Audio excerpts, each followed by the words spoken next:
Assalamualaikum warahmatullahi wabarakatuh. Kembali lagi bersama saya Basri, dan di video kali ini saya akan memberikan sedikit pengetahuan tentang ilmu sosial, yaitu tentang negara ASEAN. Buat kalian yang menonton video ini, silahkan disimak baik-baik, terutama buat kalian yang merupakan siswa kelas 6A CIBI, karena di dalam pembahasan ini akan ada jawaban dari pertanyaan-pertanyaan yang sudah saya siapkan di deskripsi video ini. Jadi silahkan disimak baik-baik, lebih dan kurangnya mohon dimaafkan karena kesempurnaan hanya milik Allah. Dan saya berharap kalian bisa menjawab dengan benar dan tetap semangat untuk belajar di rumah, jangan menyerah. Selamat menonton video ini. Baik, jadi saya akan menjelaskan di sini tentang ASEAN atau Association of Southeast Asian Nation. Itu kepanjangan dari ASEAN, ya. Jadi di sini kita akan belajar tentang apa itu sebenarnya ASEAN, kemudian latar belakang berdirinya ASEAN itu seperti apa. Nah, kita simak di videonya. Jadi ASEAN itu sebenarnya adalah salah satu bentuk kerjasama regional di kawasan Asia Tenggara. Tuh. Atau bisa juga ASEAN itu merupakan salah satu bentuk kerjasama yang terjalin antar anggota negara yang ada di wilayah Asia Tenggara. Jadi kata kuncinya ASEAN itu sebenarnya adalah di kawasan Asia Tenggara, ya, itu. Jadi dia tidak mencakup suatu negara yang di luar wilayah Asia Tenggara. Oke.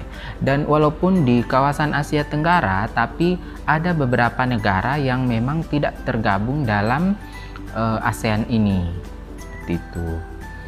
Kemudian untuk ASEAN itu sendiri biasa kita kenal dengan sebutan Perhimpunan Bangsa-Bangsa Asia Tenggara, atau kependekannya adalah PERBARA, ya. Oke, selanjutnya latar belakang berdirinya ASEAN, ya. Latar belakang kenapa ASEAN itu berdiri adalah karena persamaan nasib, ya. Karena persamaan nasib, yaitu negara-negara yang tergabung dalam ASEAN ini merupakan negara-negara yang dulunya pernah dijajah, ya, kecuali negara Thailand, ya, karena negara Thailand tidak sama dengan anggota-anggota ASEAN yang lain, di mana negara Thailand ini tidak dijajah, ya. Oke, jadi yang pertama adalah persamaan nasib. Oke, yang kedua, kenapa ASEAN itu berdiri? Alasannya karena persamaan letak geografis, yaitu di kawasan Asia Tenggara, ya. Tuh. Jadi sudah jelas ya, karena ASEAN tadi itu kawasannya di Asia Tenggara. Oke, yang ketiga, karena persamaan kebudayaan. Nah, jadi ada beberapa negara yang mungkin memang itu memiliki kebudayaan yang sama. Salah satu contohnya adalah misalnya negara Indonesia dengan negara Malaysia. Itu ada beberapa kebudayaan yang memang mirip, ya, seperti itu. Misalnya dari segi bahasa, itu ada kesamaan antara negara Indonesia dengan negara Malaysia, ya. Yaitu mungkin kalau di Malaysia bahasa Melayu, kita di sini menggunakan bahasa Indonesia, tapi ada sedikit persamaan di bahasa tersebut. Tuh. Kemudian yang keempat adalah sama-sama berupa negara agraris yang sedang berkembang, ya. Oke, selanjutnya kita perhatikan di sini berdirinya ASEAN itu didahului dengan adanya konferensi Bangkok, ya. Dan konferensi Bangkok ini menghasilkan deklarasi Bangkok, ya. Tuh. Kemudian untuk secara resminya ASEAN ini dia berdiri pada tanggal 8 Agustus 1967, ya. Tuh.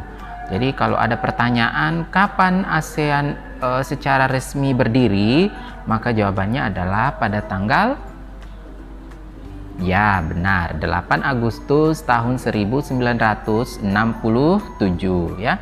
Oke. Nah, kita kembali ke Konferensi Bangkok. Konferensi Bangkok ini adalah titik mula berdirinya ASEAN. Jadi dari sinilah sehingga ASEAN itu bisa berdiri. Nah, Deklarasi Bangkok adalah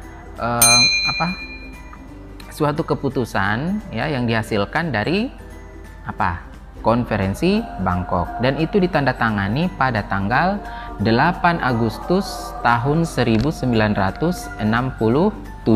Di sini sudah ada videonya, coba kita simak sama-sama ya.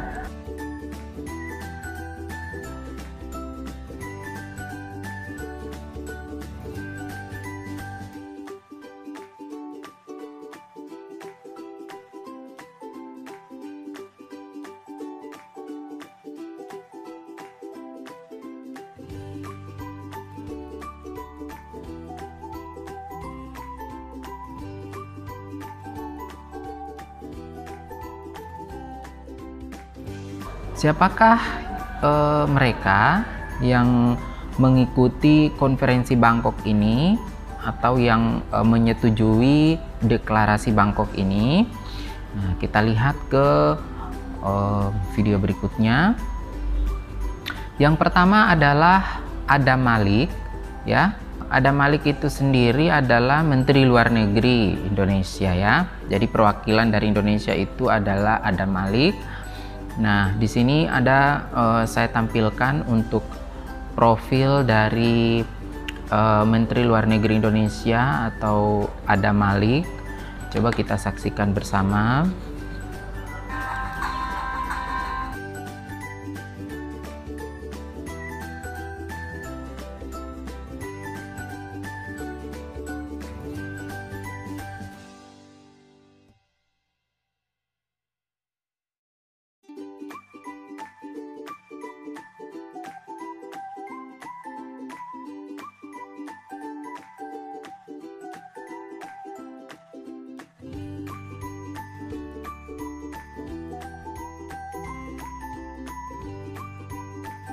Oke, itu profil singkat dari Adam Malik. Nanti kalian bisa menjeda untuk bisa membaca lebih teliti lagi tentang profil dari Adam Malik itu sendiri ya.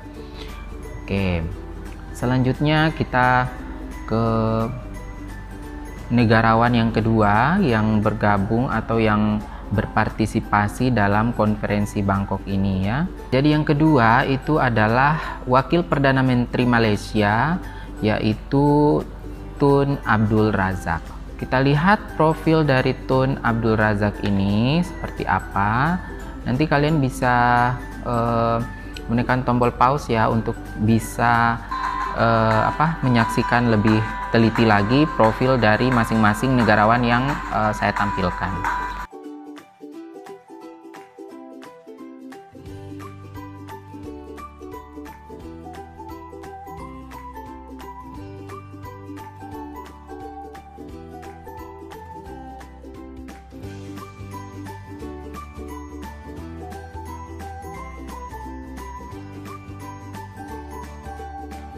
Oke, kita lanjut ke negarawan yang ketiga atau perwakilan dari negara selanjutnya, yaitu Menteri Luar Negeri Filipina ya. Oh sorry, di sini ada kesalahan tulisan, Menetri ya. Ini diwakili oleh Narciso Ramos ya. Kita lihat lagi profil beliau.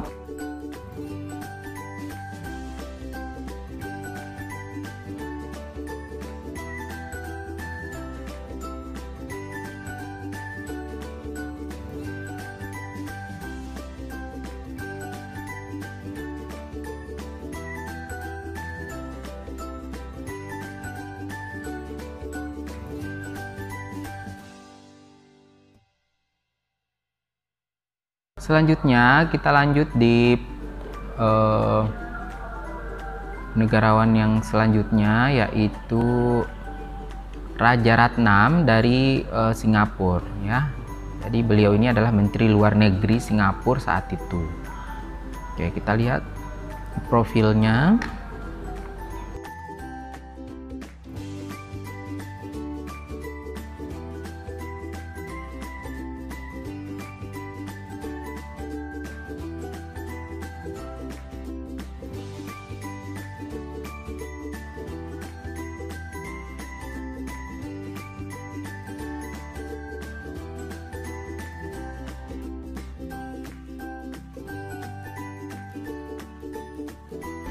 Oke, selanjutnya untuk perwakilan negara yang terakhir itu adalah negara Thailand yang bernama Thanat Khoman ya. Oke, kita lihat profilnya.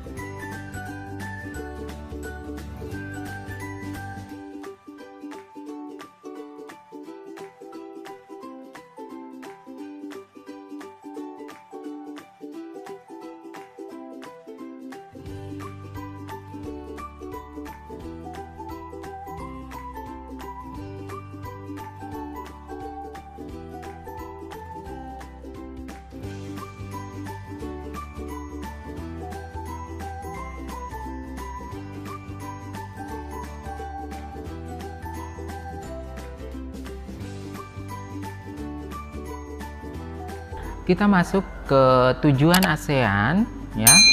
Dengan adanya ASEAN ini kira-kira sebenarnya tujuannya apa ya?